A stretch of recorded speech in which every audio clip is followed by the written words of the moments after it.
신앙생활을 표현할 때 이렇게 말합니다. 하나님과 나 사이의 인격적인 관계다. 그래서 우리는 성경 속에 이런 표현에 있는 것을 듣습니다. 하나님은 아버지시고 우리는 그분의 자녀다. 하나님은 남편 되시고 우리는 신부된 사람들이다. 그렇다면 이런 인격적인 관계에서 중요한 게 뭘까요? 중요한 것을 꼽으라면 여러 가지를 말할 수 있을 것 같은데요. 결혼을 앞둔 사람들에게 결혼 생활은 이게 중요하더라 하던 이야기 중에서 한 가지 인상적이었던 이야기를 잠깐 드려보려고 합니다. 그 이야기는 이런 것이었어요. 결혼 생활에서 중요한 건 좋아하는 것을 10가지를 해주는 것보다 상대가 싫어하는 것 한 가지를 안 하는 거다라는 이야기였어요. 상대방이 좋아할 만한 일은 조금만 노력하면 할 수 있다는 의미였습니다. 조금만 노력하면 좋아하는 걸 사줄 수도 있고 어떤 행동을 해줄 수 있지만 사실 상대가 싫어하는 나의 모습을 한 가지 고치는 건 훨씬 더 어려운 일이라는 이야기였어요. 그래서 10가지를 해주는 사람보다 한 가지를 안 하려고 노력하는 사람이랑 안 싸우고 잘 살게 될 가능성이 높다. 그런 사람이 더 좋은 배우자다라고 하는 이야기였습니다. 결혼 생활을 하고 계시는 분들이 동의가 되실까요? 저는 꼭 결혼 생활이 아니어도 이건 모든 인격적인 관계에서 마찬가지인 것 같습니다. 부모와 자녀 사이에, 형제들 사이에, 또 친구와 동료 사이에도 남이 좋아하는 것 한 가지보다 싫어하는 것을 안 하려고 하는 그 행동이 더 관계를 좋게 만들 수 있는 것이 아닐까라는 생각을 해보게 하는 말입니다. 저는 동일한 관점으로 하나님과의 관계를 생각해 보고 싶습니다. 신앙생활이 하나님과의 인격적인 관계라면 말이죠.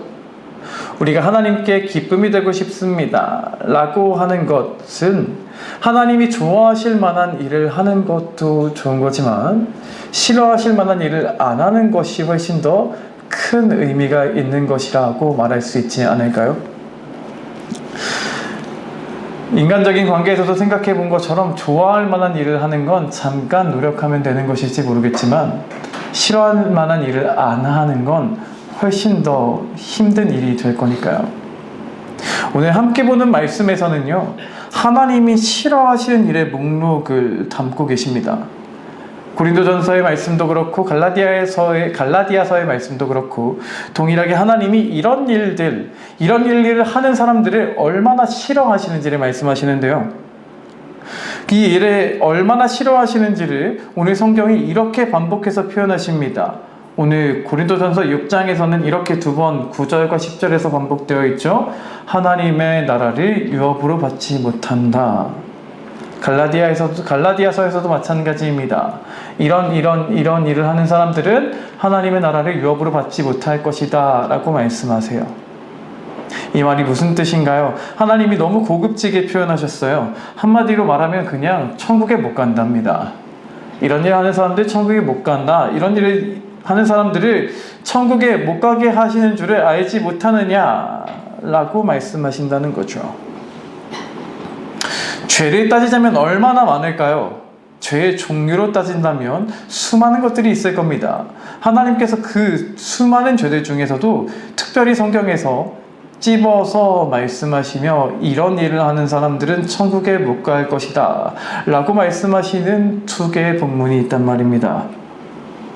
그렇다면 이런 일은 특별히 더 싫어하시는 일이라고도 표현해 볼 수 있을 것 같은데, 그렇다면 하나님이 이렇게 직설적으로 표현하신 말씀이 있다면 우리는 이런 말씀에 더욱더 관심을 기울여야 하는 것 아닐까요? 정말로 천국에 들어가기 원하는 사람이라면 말입니다. 그런데 천국을 말하면서도 믿으면 된다 라고 하는 것에만 강조점을 두지 하나님이 싫어하시는 일에 관심도 없고 이것을 하면 천국에 못 간다 하신 그 강한 메시지 앞에 서기를 싫어하고 있는 것은 아닐까요?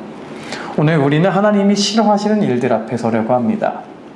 그래서 우리가 막연하게 그냥 믿으면 천국가, 회개하면 천국가가 아니라 하나님이 무엇을 싫어하시며 어떤 일을 하는 사람들은 천국에 못 간다고까지 정확하게 말씀하셨는지를 조금 더 분명히 알고 조금 더 분명하게 천국에 가는 길을 정말로 걸어갈 수 있게 하시는 하나님의 은혜가 충만케 하시게 주님의 이름으로 축원드립니다.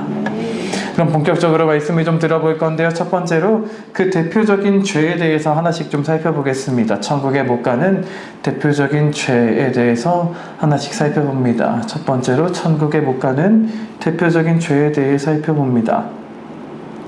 앞서 말씀드린 대로 오늘 두 개의 본문은 천국에 못 간다고 하시는 죄의 목록들이 있습니다. 먼저 고린도전서 6장의 본문을 살펴보려고 하는데요. 여러분이 읽어주신 11절 말고 9절과 10절 제가 읽어드렸던 말씀에 있습니다. 이 말씀이 조금 길지만 같이 한번 읽어보는 게 의미가 있을 것 같습니다. 9절과 10절의 말씀을 천천히 같이 한 목소리로 읽어보도록 하겠습니다. 6장 9절과 10절 같이 한 목소리로 읽겠습니다. 읽습니다. 불의한 자가 하나님의 나라를 유업으로 받지 못할 줄을 알지 못하느냐. 미혹을 받지 말라. 음행하는 자나 우상 숭배하는 자나 간음하는 자나 탐색하는 자나 남색하는 자나 도적이나 탐욕을 부리는 자나 술 취하는 자나 모욕하는 자나 속여 빼앗는 자들은 하나님의 나라를 유업으로 받지 못하리라. 아멘. 함께 읽은 말씀에 나온 종류가 몇 가지인가요? 10가지입니다. 10가지의 죄악의 목록을 말씀하시는데요. 이걸 두 종류로 구분해 보겠습니다. 이걸 두 종류로 이렇게 구분할 수 있습니다. 앞에 나오는 5가지는 성적인 죄와 신앙적인 죄고요. 앞에 나온 5가지는 성적인 죄와 신앙적인 죄고, 뒤에 있는 5가지는 사회적인, 관계적인 죄입니다. 성적인 죄와 신앙적인 죄, 사회적인 죄, 관계적인 죄를 나눠 말씀하고 계시는 건데요. 우리가 이렇게 나눠서 5가지를 하나씩 살펴봅니다. 먼저 성적인 죄와 신앙적인 죄에 해당하는 5가지입니다. 첫 번째가 무엇인가요? 음행하는 사람이죠. 음행하는 사람. 음행 뭘까요? 잘 아시지요? 성욕을 제어하지 못하고 성욕에 이끌려서 하는 그 도를 넘는 행동들, 그 모든 것들이 다 음행입니다. 성적인 죄를 대단히 포괄적으로 표현하신 단어가 오늘 처음에 있는 음행이에요. 하나님은 수많은 죄들 중에 성적인 죄를 가장 먼저 말씀하십니다. 뒤에 나오는 우상 숭배보다도 먼저 성적인 죄가 나왔다는 것을 우리는 주목해 볼 만한 대목도 된다는 사실을 기억해 주시면 좋겠는데요. 두 번째로 이어지는 것이 우상 숭배죠. 우상 숭배하는 사람. 우상 숭배, 우리가 제일 잘 알고 있는 죄입니다. 큰 죄. 하나님 이외에 다른 것들을 더 사랑하고 하나님 이외에 다른 것들을 섬기고 헌신하는 것, 소중히 여기는 것, 그 모든 것들이 우상이 되는 것, 우상 숭배가 되는 것이라고 우리는 알고 있습니다. 성경에서 하나님은 우리가 하나님 외에 다른 것을 더 소중히 여기고 사랑하고 그것에 헌신할 때 마치 결혼한 사람이 배우자 이외에 다른 이성에게 사랑을 표현하고 그 대상과 바람이 피는 것처럼 싫어하신다라고 표현하시죠. 그렇게 표현하시는 하나님께서는 오늘 성적인 죄를 먼저 말씀하시고 우상 숭배를 말씀하고 계신다고도 생각해 볼 수 있는 대목도 되는데요. 그렇게 음행, 우상 숭배였다면 세 번째는 무엇인가요? 간음입니다. 세 번째는 간음이에요. 간음. 아까 첫 번째가 음행이었는데 간음도 있습니다. 음행도 있고 간음도 있으면 이 차이는 무엇일까요? 음행은 조금 포괄적으로 성적인 죄를 모두 다 총칭하는 말이라면 간음은 조금 더 좁은 의미에서 그 부부 사이 결혼관계를 깨뜨리는 죄악을 말하는 겁니다. 결혼관계를 깨뜨리는 죄악, 결혼관계 밖에서 이루어지는 모든 성적인 문제들을 말하는 것이죠. 그것이 간음입니다. 그럼 네 번째는 무엇인가요? 탐색입니다. 탐색. 여러분, 탐색이라는 말이 무슨 뜻일까요? 사전을 그대로 찾아보면 사전적 의미는 이런 것이에요. 탐한다 할 때 그 탐자와 색, 그 성적인 것을 뜻하는 색이죠. 그래서 여색을 탐한다, 뭐 이런 여색을 몹시 좋아한다 이런 뜻으로 번역한 건데요. 이렇게 생각해도 좋겠습니다. 그렇게 생각해서 다섯 번째와 묶어서 이 두 가지가 다 동성애하는 사람들이다 라고 그냥 포괄적으로도 이해할 수 있는 대목인데요. 여기서 조금 더 원어적인 의미를 살려서 번역을 하면요, 조금 아쉬운 부분이 있어서 조금 더 의미를 살릴 땐 이렇게 표현하기도 합니다. 이 단어가 탐색하다라고 번역한 단어가 이렇게도 표현이 가능해요. 여성적인 이라고 말이에요. 여성적인. 그러니까 이 두 가지 단어, 네 번째와 다섯 번째, 탐색하다, 남색하다 라는 단어가요, 한쪽은 여성적이고 한쪽은 남성적이다 라는 단어가 되어서요, 게이, 남자와 남자가 서로 사랑할 때 여성 역할을 하는 사람과 남성 역할을 하는 사람을 따로 표현하는 말이다 라고 해석하기도 합니다. 굳이 나눠서 표현한 이 단어가 한쪽은 자신이 여성적인 행동을 하는 사람, 한쪽은 남자로서 행동하면서 남자를 밝히는 사람, 그런 사람의 모습을, 동성애의 모습을 표현하시는 것이 이 네 번째와 다섯 번째 단어라고 해석할 수 있게 됩니다. 성경의 관점에서 동성애는 성욕이 극에 달했을 때 나타나는 현상입니다. 그래서 음행이라는 죄의 목록과 함께 동성애로 끝나는 것이죠. 성적인 그 죄악은 결국 동성애라는 극단적인 모습까지 이어지게 된다라고 하는 표현이 성경 속의 순서 속에 담겨 있는 겁니다. 그 다음으로 이어진 다섯 가지입니다. 그 다음으로 이어진 다섯 가지는 사회적인 죄, 관계적인 죄라고 말씀드렸죠. 이 다섯 가지 목록을 다시 살펴볼까요? 여섯 번째로 있는 것은 도적입니다. 도적. 설명할 필요도 없죠. 뭔가를 도둑질하는 사람입니다. 몰래 뺏는 사람이죠. 일곱 번째는 무엇인가요? 탐욕을 부리는 사람입니다. 탐욕. 성경은 죄의 시작을 욕심이라고 하십니다. 욕심이 잉태한 즉 죄를 낳는다고 말씀하시는 하나님은 탐욕, 절제할 줄 모르는 욕심, 끝없는 욕심을 가지는 것 그 자체를 죄라고 말씀하시는 겁니다. 여덟 번째입니다. 여덟 번째는 술 취하는 사람입니다. 우리 술 취했다라는 말을 조금 고급스럽게 표현해 볼까요? 술 취했다라는 말을 어떻게 표현할 수 있을까요? 알코올을 섭취해서 자제력을 상실한 것, 알코올을 섭취해서 알코올의 지배를 받는 것, 이렇게 좀 고급스럽게 표현해 볼까요? 이렇게 말씀하시는 술 취함의 문제가 있는데요. 성경에서 술 문제를 다룰 때면 꼭 술 취함이란 단어 그 자체를 가지고 취하지만 말라 그랬던 거 아니냐라는 말로 술 취하지 말라, 이는 방탕한 것이니 그 말씀만 꼭 자주 언급하곤 하는데요. 술 취하면 천국에 못 간다고 말씀하십니다. 이렇게 천국과 직접적으로 연결하고 계신다는 사실을 알면 술을 먹고 싶어지고 그걸 즐기고 싶어지게 될까요? 아홉 번째입니다. 아홉 번째는 모욕하는 사람입니다. 아홉 번째로 모욕한다. 어려운 말을 쓸 필요가 없습니다. 남욕하는 겁니다. 우리가 뒷담화라고 말하는 것도 여기에 해당할 겁니다. 열 번째입니다. 열 번째는 속여 빼앗는 사람입니다. 속여 빼앗는다.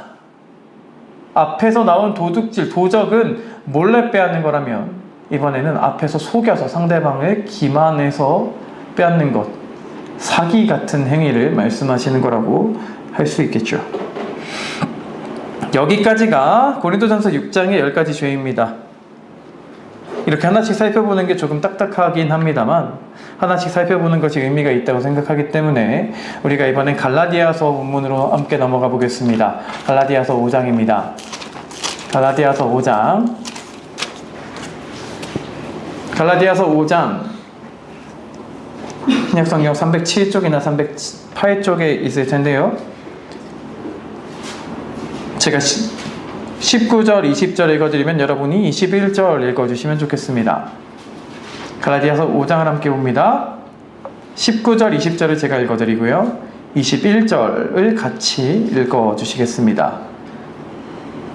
제가 19절부터 읽겠습니다. 육체의 일은 분명하니 곧 음행과 더러운 것과 호색과 우상 숭배와 주술과 원수 맺는 것과 분쟁과 시기와 분냄과 당 짓는 것과 분열함과 이단과 같이 있습니다. 투기와 술 취함과 방탕함과 또 그와 같은 것들이라. 전에 너희에게 경계한 것 같이 경계하노니 이런 일을 하는 자들은 하나님의 나라를 유혹으로 받지 못할 것이요. 아멘. 감사합니다. 오늘 말씀 3절의 말씀에 있는 목록을 읽었는데요. 우리가 이 본문에서도 뒤에 나온 성령의 열매라는 것에 대해서는 외우기도 하고 잘 알기도 합니다만 육체의 일이라는 것은 무엇인지 관심이 좀 적은 것 같아 오늘 다시 관심을 좀 기울여 봅니다. 몇 가지 죄악이 나왔는지 혹시 아시나요? 여기에 언급된 죄악은 15가지입니다. 15가지의 죄가 있는데요. 15가지의 죄는 4가지로 다른 분류를 해볼 수 있습니다. 4가지로 분류해 볼 수 있는데 4가지로 다시 분류해 보겠습니다. 하나씩 분류해 보자면 첫 번째로 마찬가지로 성적인 죄부터 나옵니다. 첫 번째로 성적인 죄입니다. 여기에 해당하는 건 음행, 더러운 것, 호색입니다. 음행, 더러운 것, 호색. 이것이 성경이 말씀하시는 가장 먼저 말씀하시는 성적인 죄의 목록입니다. 음행, 아까도 음행을 해석했었죠? 뭐라고 해석했나요? 성욕으로 행하는 모든 도를 넘는 행동들, 이것이 다 음행이다. 성적인 죄를 포괄적으로 말씀하시는 것이 음행입니다. 그 다음으로 더러운 것이라고 말씀하십니다. 더러운 것, 이것은 뭘까요? 직접적으로 성관계로 이어지지 않아도 성욕으로 인해서 행동하는 것들, 성욕으로 인해서 품게 되는 생각들, 작은 행동과 작은 생각이라 보일지 몰라도 성욕에 이끌리는 그 자체가 더럽다라고 말씀하시며 그 모든 것들을 더러운 것이라고 총칭하며 표현하시는 겁니다.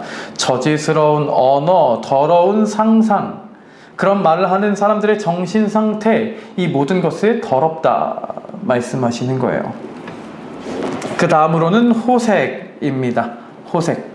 이건 뭘까요? 이 말이 글자 그대로 표현하는 것처럼 성욕 때문에 비정상적인 행동을 하고 싶은 충동이 막 일어나는데 그걸 자제하지 않고 막 분출하는 행동, 부끄러워할 줄 모르는 모습을 호색이라고 표현하시는 겁니다. 성욕 때문에 비정상적인 행동과 말을 하고 싶은 욕구가 일어나는데 그걸 부끄러워하지 않고 그냥 다 표출하며 사는 것, 그걸 호색이라고 표현하시는 겁니다. 두 번째 죄의 분류는 신앙적인 죄입니다. 두 번째로 신앙적인 죄악을 말씀하시는데요. 우상숭배와 주술이 여기에 해당합니다. 우상숭배와 주술. 우상숭배, 아까도 보았던 우리가 잘 아는 죄입니다. 우상을 섬기는 것, 하나님 이외에 다른 것을 사랑하고 환신하는 모든 죄입니다. 그럼 주술은 또 뭘까요? 주술도 그냥 그 글자 자체로 해석해도 괜찮습니다. 어떤 주술적인 행위들을 뜻하는 것이라고 할 수 있는데 여기서 원어적인 의미를 조금 더 더해보면 주술이라는 단어는 이런 단어에서 유래되었어요. 헬라어의 약물이라는 말에서 유래되었습니다. 약물. 주술이라는 말의 유래, 그 어원의 유래가 약물에 있어요. 왜 약물이냐? 그 당시에 이방신을 섬기는 사람들이 이방신전에서 황홀경을 경험하고 싶어서 마약 같은 약물을 사용했기 때문입니다. 그래서 약물을 가지고 하는 그 모든 이단적인 행동들, 약물을 가지고 하는 그 모든 종교적인 행위들을 총칭하여 주술이라고 성경이 표현하신 거예요. 세 번째로 우리는 관계적인 죄를 봅니다. 세 번째로 보는 죄들은 관계적인 죄입니다. 관계적인 죄에 해당하는 것은 원수 맺는 것에서부터 분쟁, 시기, 분냄, 당짓는 것, 분열함, 이단, 투기까지입니다. 관계적인 죄는 원수 맺는 것에서부터 투기까지에 해당합니다. 왜 관계 맺는 것에 대해서 유독 길게 설명했을까요? 당시 이 갈라디아서 이 말씀을 받는 교회의 사람들이 관계적인 죄악이 많았다, 그랬기 때문이다라고 표현할 수도 있겠고요. 그것뿐만이 아니라 우리가 서로 간의 관계 속에서 짓는 죄악이 많기 때문에 일반적으로 하나님께서 우리가 짓는 그 죄들을 나열하며 가르치신 것이다 라고도 해석할 수 있겠습니다. 굳이 더 설명하지 않아도 잘 아실 것 같습니다. 원수를 맺고 싸우고 화내고, 이단이라고 하는 것, 여기에서의 이단은 우리가 말하는 그 신앙적인 이단이란 차원이 아니라 서로 갈라져서 무리를 짓고 서로가 옳다고 말하는 모습에 해당하는 모습입니다. 쪼개진 교회의 상태, 내가 맞다고 말하면서 분열된 교회의 상태를 표현하신 게 이단입니다. 마지막 네 번째로 해당하는 것은 개인적인 죄입니다. 마지막 네 번째로 해당하는 것은 개인적인 죄, 술 취함과 방탕함이에요. 술 취함과 방탕함. 술에 대한 문제가 똑같이 나오고 있으니까 더 이상 설명드릴 필요는 없겠고, 방탕함은 원래 포괄적인 의미일 것 같은데 여기서는 술과 관련된 의미라고 해석하곤 합니다. 술에 취한 사람들이 무질서한 행동을 하고 무질서한 모습을 보이는 것, 그 모든 술 취한 사람들의 그 이상한 행동들을 방탕함이라는 말로 표현하시는 겁니다. 반복되는 것도 있었습니다만 여기까지가 25가지의 죄의 목록입니다. 이 두 개의 본문만 보더라도 25가지의 죄의 목록이 되고, 성경은 분명히 이런 일을 하는 사람은 천국에 못 간다고 하십니다. 꽤 시간도 걸렸는데 고생하셨고요. 이렇게 살펴보는 게 사실 지루합니다. 다른 말씀 듣는 게 훨씬 더 재미있는데요. 우리는 이렇게라도 알아야 합니다. 우리 아버지이신 하나님이 무엇을 싫어하시는지를 말이죠. 너무나 끔찍하게 싫어하시는 죄악이 오늘 본문 속에 기록되어 있다는 사실을 깨닫고, 이 죄의 무게에 대해서 다시 깊이 새겨볼 수 있는 여러분들 되시길 주님의 이름으로 축원드립니다. 그렇다면 이 죄의 목록이 주는 교훈에 대해서 또 두 가지로 정리해 보려고 해요. 두 번째로, 이 죄의 목록이 우리에게 주시는 교훈을 두 가지로만 한번 정리해 보도록 하겠습니다. 이 죄의 목록을 보았다면 그럼 무엇을 생각해야 하는 걸까라는 것에 대해 두 가지로 정리해 보려고 합니다. 첫 번째입니다. 첫 번째로 우리는 이것을 기억해야 하겠습니다. 내가 보기에 큰 잘못을 저지른 적이 없다고 해서 내가 깨끗한 줄 알면 안 됩니다. 첫 번째입니다.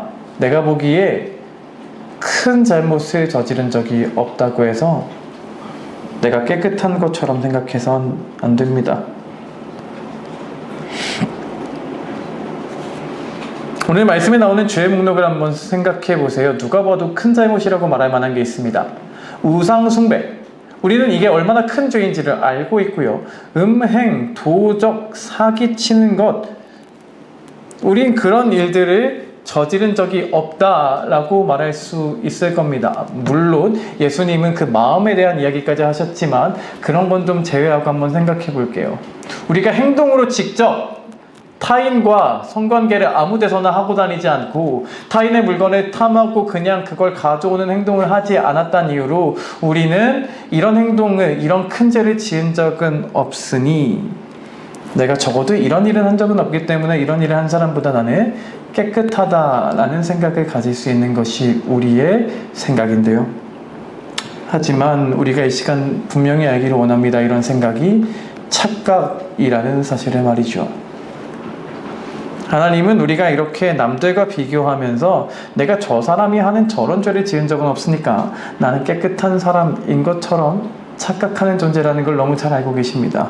그래서 하나님께서는 오늘 죄의 목록에서 누가 보아도 큰 문제만이 아니라 누가 보아도 너무나 사소한 것을 다루고 계십니다. 한번 생각해 보세요. 모욕하는 죄래요. 모욕하는 사람. 얼마나 사소한가요?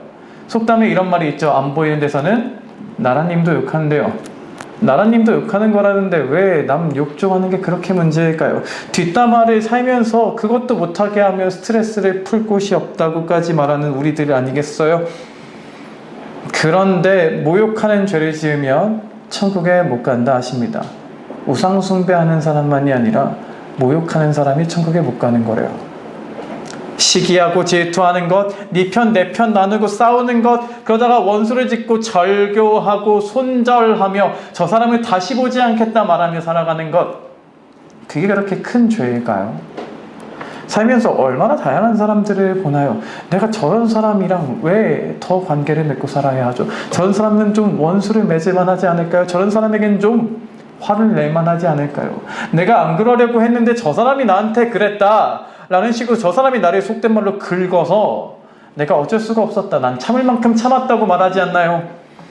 그런데 우리에게 말씀하시기를 우리가 그렇게 관계 속에 죄를 짓고 원수처럼 생각하고 잡아먹으려고 안달을 내는 그 모든 모습이 천국에 못 들어갈 죄라고 하신다면 너무 빡빡하지 않을까요? 사랑하는 여러분, 하나님은 오늘 천국에 대한 문제를 말씀하시며 누가 봐도 큰 죄와 함께 누가 봐도 사소한 죄를 말씀하십니다. 이 모든 것이 똑같이 천국에 못 들어가는 죄라는 사실을 여러분 다시 기억하시기 바랍니다. 여러분, 오늘 이 죄는 똑같은 거예요. 하나님 앞에서 똑같이 천국 못 갈 죄인 겁니다. 동성애 하는 사람은 더 큰 죄를 지은 거고 나는 그런 적은 없으니까. 도둑질을 한 사람은 더 큰 죄를 지은 거고 사기치는 사람은 더 큰 죄를 지은 거고 나는 그런 적은 없으니까. 우린 천국의 문제 앞에서 그렇게 말할 수가 없단 말입니다. 그 죄의 경중은 하나님이 다루실 겁니다. 심판하시는 분이시니 하나님이 하나님의 방법으로 심판하실 문제인 것 뿐이고요. 그건 하나님께 있지만 우리가 죄를 생각할 때는 그렇게 생각할 문제가 아니라는 거예요. 왜요? 우리는 심판하는 사람이 아니거든요. 우리는 그 죄를 지켜야 하는, 그 법을 지켜야 하는 사람들이고 법을 입법하시고 그 벌에 대해 처벌하시는 분이랄까요? 인간적으로 표현하면 그 모든 고난이 하나님께 있는 것이 분이기에 우리는 그 죄 앞에서 그 죄의 무게만 알면 되는 겁니다. 그 죄는 똑같이 천국에 못 가는 죄라는 겁니다. 하나님은 이 죄들을 너무나 싫어하십니다. 그래서 이 죄 하나라도 범한다면 우리는 천국에 못 가는 사람이 되는 것뿐이라는 것, 이 사실을 다시 성경이 분명히 말씀하시는 이 죄의 무게를 다시 우리가 가슴속에 새길 수 있기를 주님의 이름으로 축원드립니다. 두 번째입니다. 두 번째로 우리는 기억해야 합니다. 죄를 지은 횟수가 문제가 아니라 죄를 대하는 태도가 문제입니다. 두 번째입니다. 죄를 지은 횟수가 문제가 아니라 죄를 대하는 태도가 문제입니다. 오늘 천국에 못 가는 죄의 목록이 있습니다. 그럼 이 죄를 지은 사람은 한 번이라도 죄를 지으면 천국에 못 간다라는 뜻일까요? 아닙니다. 우린 죄인이라서 다 천국에 못 가는 존재라는 것을 오늘 성경이 고발하고 계시는 거예요. 그래서 한 번도 안 짓는 사람은 없습니다. 이건 불가능합니다. 하나님을 믿기 전이든 믿은 후에든 얼마든지 우리가 그럴 수 있다는 것을 아시는 하나님은 우리에게 천국에 갈 수 있는 길, 죄를 용서받을 수 있는 길을 열어주셨죠. 고린도전서 6장 11절에 있는 말씀 그대로 말이에요. 우리 죄 때문에 우리를 대신해서 십자가에서 죽으신 그분을 믿으면 우리가 깨끗하게 거룩하게 될 수 있는 길을 열어주셨습니다. 죄를 씻어주시는 은혜를 받으면 용서받고 천국에 갈 수 있습니다. 우린 이걸 두 글자로 이렇게 말하죠. 회개라고 말입니다. 회개라는 길이 우리에게 열려 있습니다. 그래서 기독신앙은 내가 잘나서 내가 잘해서 구원을 받는 게 아니라 우리는 이 모든 천국에 못 가는 죄를 짓는 사람들이지만 우리에게 열어주신 그 길을 통해 예수님이라는 길을 믿고 그 길로 들어가는 사람은 용서받고 천국에 들어가게 된다라는 것이 천국의 진리이고 우리가 믿는 진리인 것이죠. 그렇다면 이렇게 한 번 더 질문해 보고 싶은 겁니다. 우린 이건 알고 있습니다. 한 번도 죄를 짓지 않은 사람은 없다라는 건 말이에요. 그럼 이렇게 한번 생각해 볼게요. 이 죄를 한 번 지은 사람과 10번 지은 사람이 있습니다. 10번 욕한 사람과 한 번 욕한 사람이 있어요? 10번 도둑질하는 사람과 한 번 도둑질하는 사람이 있습니다. 10번 도둑질하는 사람과 한 번 나는 모욕하기만 한 사람이 있어요? 그러면 저 10번 도둑질을, 저 큰 죄를 10번이나 지은 사람은 천국에 못 가고 한 번밖에 모욕한 적이 없는 사람은 천국에 갈 수 있는 걸까요? 우리의 또 다른 착각은 이런 식으로 이어질 수 있습니다. 더 많이 죄를 지었다면 그 사람은 천국에 못 갈 것이다 라는 식으로 말이죠. 여러분, 이렇게 우리는 단순하게 횟수를 생각할 수 있습니다만 중요한 건 말이죠. 물론 하나님은 횟수에 따라 그 모습을 판단하시겠습니다만 우리의 생각은, 우리가 해야 할 생각은 그런 생각이 아니라요, 횟수의 문제가 아니라 죄를 대하는 태도의 문제라는 사실을 기억해야 합니다. 횟수의 문제가 아니라 죄를 대하는 태도의 문제입니다. 10번 도둑질을 했지만요, 이게 너무 잘못된 일인 줄 알아서 고치고 싶고 눈물로 회개하고 정말 노력하고 있는데 조금씩 달라지곤 있지만 여전히 내 손이 자꾸 그런 일을 행하는 그런 사람이 있어서 자꾸 괴로워하며 변화되려고 노력하고 하나님 앞에서 울며 회개하고 있다고 생각해 볼게요.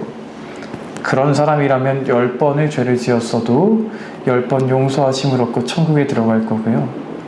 한 번밖에 난 모욕한 적이 없어. 나는 다른 사람을 뒷담화해 본 적은 없고 그냥 저 사람 한 사람만 좀 원수 같고 저 사람 한 사람은 좀 욕하고 싶을 뿐이야. 내가 이게 뭔 큰 잘못을 했다고 나한테 그래 라고 말하는 사람은 그 잘못 하나 때문에 천국에 가지 못할 겁니다. 여러분, 기억하시기 바랍니다. 진짜 믿음 안에 있는 사람은, 진짜 신앙 안에 거듭난 사람은 죄에 대해서 민감해지게 되는 줄을 믿으시기 바랍니다. 진짜로 회개한 사람, 진짜로 거듭난 사람은 죄에 대해 민감해지는 겁니다.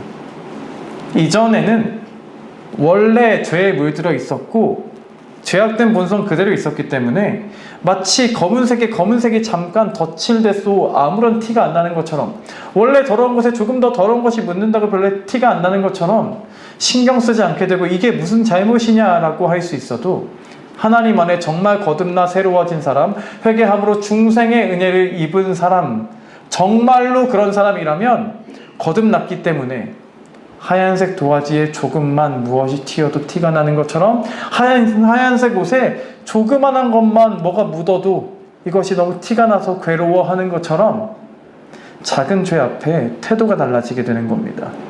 내가 이런 잘못을 했노라 태도가 달라지고 내가 이러지 말아야 하는데 하며 아파하게 되는 겁니다. 그런데 그런 죄로 인해 아파함이 없이, 죄에 대한 민감함이 없이 나 이렇게 좀 하는 게 뭐가 어떠냐, 저 사람보다 낫고 난 이것만 조금 잘못하고 있는 것뿐이지 난 열심히 교회를 다니고 있다라고 말해봐야 죄에 대해 민감하지 않은 그 사람은 그 죄로 인해, 그 죄를 회개하지 못함으로 인해 천국에 가지 못할 겁니다. 남이 보기에는, 아니 내가 생각하기에도 인간적으로는 겨우 이것 때문에 내가 천국에 못 간다고 라고 하는 의문이 들지 모르지만 하나님이 보시기에 그것은 동일하게 천국에 못 가는 죄가 될 뿐일 겁니다. 여러분, 우리는 어떨까요? 죄에 대해 우리는 어떻게 반응하고 있을까요? 죄에 대해 예민한 사람이 되시길 주님의 이름으로 축원드립니다. 네. 죄를 짓고도 뻔뻔한 태도를 가지고 별것 아니라고 생각해서는 안 됩니다. 내 생각에 이런 죄가 뭐가 문제냐는 식의 논리를 들여다 댄다 해도 그런 변명이 소용이 있는 것이 아님을 알아야 합니다. 하나님은 그 별것 아닌 죄 때문에 우리가 천국에 못 가게 하실 것입니다. 죄에 대해 민감해지고 죄에 대해 빠르게 내 잘못을 깨닫고 고백하며 용서를 구할 수 있는, 그렇게 회개함으로 천국에 가는 길을 걸어갈 수 있는 하나님의 사람 되시길 주님의 이름으로 축원드립니다. 말씀에 맺어봅니다. 지난주에 이어서 2번 천국에 대한 말씀을 전했습니다. 저는 우리 교회가 천국에 대해 언제든지 말씀을 드릴 수 있는 교회가 되었으면 좋겠고 언제든지 죄에 대해 말씀을 드릴 수 있는 교회가 되었으면 좋겠습니다. 주님 안에 사랑하는 여러분, 교회에 오늘도 내가 있다고 해서 내가 천국을 따놓은 당상처럼 가졌다고 착각해서는 안 되는 줄을 믿으시기 바랍니다. 당연한 게 아닙니다. 구원은 인간적인 표현으로 끝날 때까지 끝난 것이 아닙니다. 내 삶이 끝날 때까지 끝난 것이 아니고요, 나를 천국으로 부르시는 그 순간까지 우리 구원을 이루어가라고 말씀하실 뿐입니다. 빌립보서 2장에서는 그 이루어가야 하는 구원을 또 이렇게 표현하시죠. 두렵고 떨림으로 이루어가라. 천국에 가는 일 앞에서 조심스러운 마음으로 최선을 다할 때 끝까지 그 길을 걸어가는 사람이 천국에 들어갈 수 있게 되는 것이지, 방종한 마음으로 나는 더 깨끗한 것처럼 착각하며 교회 안에 있는 사람은 오히려 교회 안에 있었지만 천국에 못 가는 가장 어리석은 사람이라도 될 수 있는 것입니다. 사랑하는 여러분, 오늘 말씀을 붙들고 하나님이 싫어하시는 그 길에서 떠나시기 바랍니다. 때로는 힘들고 실수하더라도 그 죄로 인해 가슴 아파하는 사람이 되시기 바랍니다. 끝까지 최선을 다해 구원의 길, 하나님이 기뻐하시는 길을 걷고자, 싫어하시는 길을 떠나고자, 하나라도 더 벗어나려고 노력하는 삶을 살아가는 하나님의 사람이 되시기를 바랍니다. 그런 사람이 마침내 천국에 이르게 되는 줄로 믿습니다. 오늘 들은 말씀을 붙잡고 기억하고 다짐하는 마음으로 함께 찬양하고 말씀 맺도록 하겠습니다. 준비해드린 악보, 나 주님의 기쁨 되기 원하네. 나 주님의 기쁨 되기 원하네. 오늘 2절로 찬양합니다. 2절로 함께 말씀 기억하며 찬양하고 기도하고 마치겠습니다.